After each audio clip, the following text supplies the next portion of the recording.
I'm Judea Murray, and here on a positive note, we highlight the most heartwarming stories from all around the tri-state that move and inspire us. And right now, I'd say that's exactly what we need. In these trying times, we've seen so many acts of kindness, and we've heard so many stories that give us hope. Countless tales from across the tri-state of people going above and beyond to help those they love, and even perfect strangers. And that includes dozens of volunteers in Brooklyn who are stepping in to serve neighbors in need.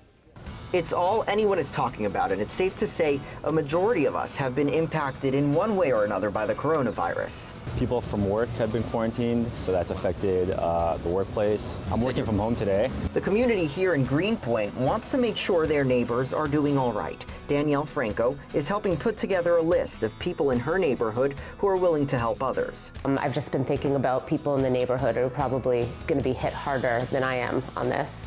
Particularly people who have to stay in the house and really can't be going out. The idea started on community Facebook page North Brooklyn Civic Crowdsource. Now Danielle keeping a record of people who can help. And we're looking for just, I think like right now, especially since we don't know what people are going to need, it's just simple things like that aren't going to cause more problems. So like somebody might just need some groceries or pharmacy pickup. Danielle says it's about making sure those who are vulnerable have a support system.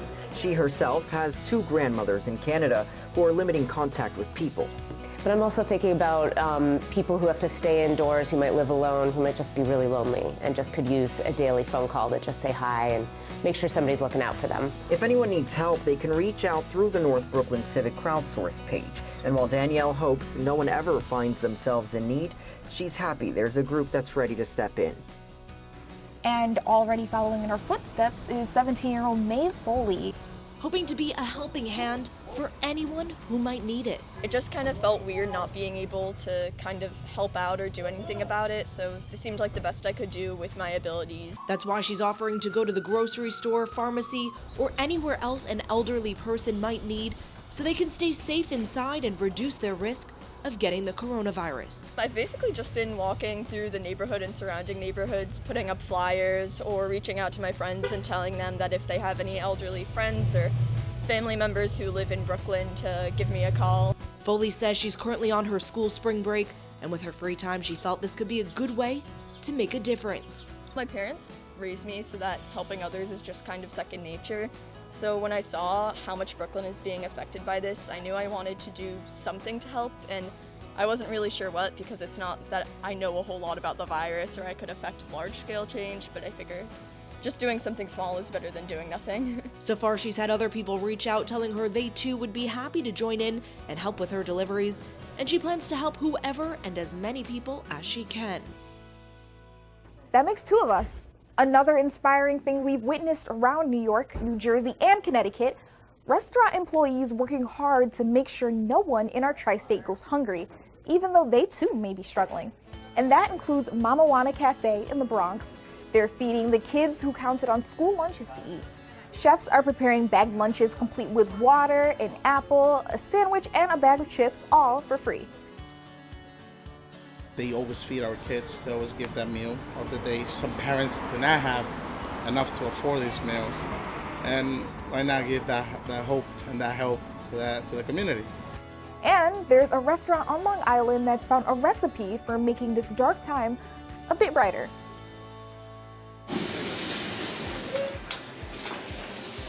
At La Famiglia in Smithtown, the cooks are dishing up delicious Italian meals with a side of compassion to ease the hardship caused by the coronavirus pandemic. We got a half a bruschetta, half I got my La Famiglia. Owner John Caracciolo is donating free meals to families in need and seniors during the crisis. He says the inspiration came from his father. I was talking to my family and stuff and saying, I can't believe it. I've been in Smithtown for like almost 19 years and, I never seen anything like this.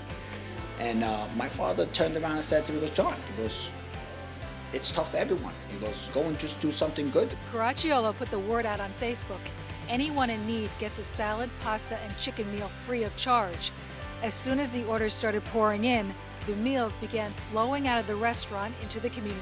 On Thursday, we offered 50 meals on us. We wound up doing 96 meals. And today we offered 50 meals on us, and we wound up doing 107 that we completely donated to the Smithtown area, just to help out, just to give back a little bit for the people who are doing so much for us. Cracchiolo is making the food donations even as his restaurant is taking a hit. Since the outbreak, the state ban on in-house dining means Cracchiolo has to cut his business to takeout and delivery only.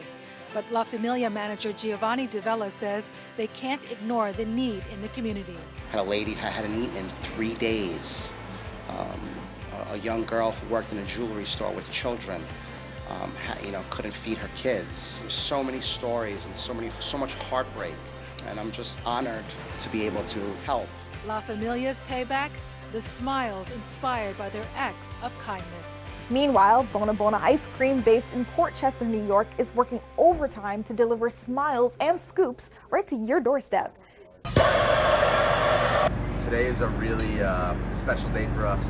Nick DeBona, owner and founder of Bona Ice Cream, is one of many restaurateurs being forced to get creative after a government mandate to close dine-in restaurants. But as the saying goes, if the people can't come to the ice cream, bring the ice cream to the people. Or something like that. We're going to be donating some ice cream and hot dogs to National Guard families in need of more meals in the area. DeBona teamed up with the Westchester Community Opportunity Program, also known as WestCOP, and Walter's Hot Dogs to bring sausages, scoops, and most importantly, smiles to the shut-in. Our senior citizens, our families, our households are really important to us. So anything that we can do to provide some meals for the day and really dilute the sense of food insecurity, we're here to help. So we're very grateful. DeBona says this isn't the last the community will see of the trucks either. He's already planning more neighborhood visits and encourages other food trucks to join him. Hopefully this is going to start spreading some good fortune to everybody else, and we can keep giving back to our community. Thank you. Now, if I listed out all of the restaurants across our tri-state region that are donating meals, I'd be here for hours, and they all deserve a big thank you. Thank you for serving up not only delicious food, but more importantly, kindness. Now you know what that sound means. It's time for a feel-good fact. Are you looking for ways to stay engaged while still practicing social distancing?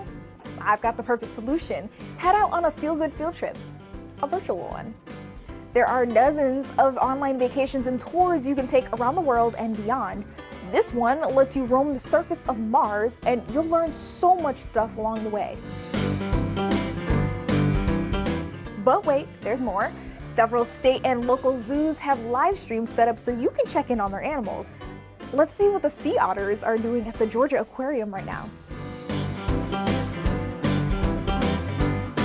It's a great way to keep everyone entertained, so the question is, where are you headed first?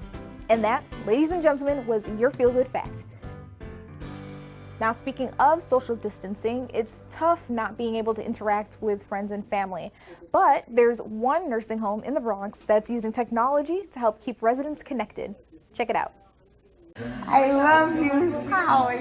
It is messages like this we could all use right now. Family members staying connected even during a pandemic like this. Probably only positive thing that's come out of this. The Hebrew home in the Bronx, following the recommendations of the CDC and Department of Health, closing the campus to visitors at this time. But they decided to get creative and got out some iPads, put them on wheels so residents could video visit with family members. They sent an email on Sunday notifying people about the service, and within 24 hours, they had 100 requests for video visits and are now averaging around 50 per day. There have been so many emotional chats that we witnessed. Family members across the country wanting to video chat. We have family members who haven't visited in a long time, and they're able to connect face-to-face with the residents. So the main question is, how are you doing? And it's so great that the residents could say, I'm fine, I'm doing okay. And it really helps relieve the families, since they can't come and visit, just to know, be able to see their face and know that they are okay. I love you. Georgina. And how amazing is this? You can actually video chat with the residents too. If you're interested, head to riversprings.org and fill out a request form. You can make a difference in someone's life and maybe even make a new friend too.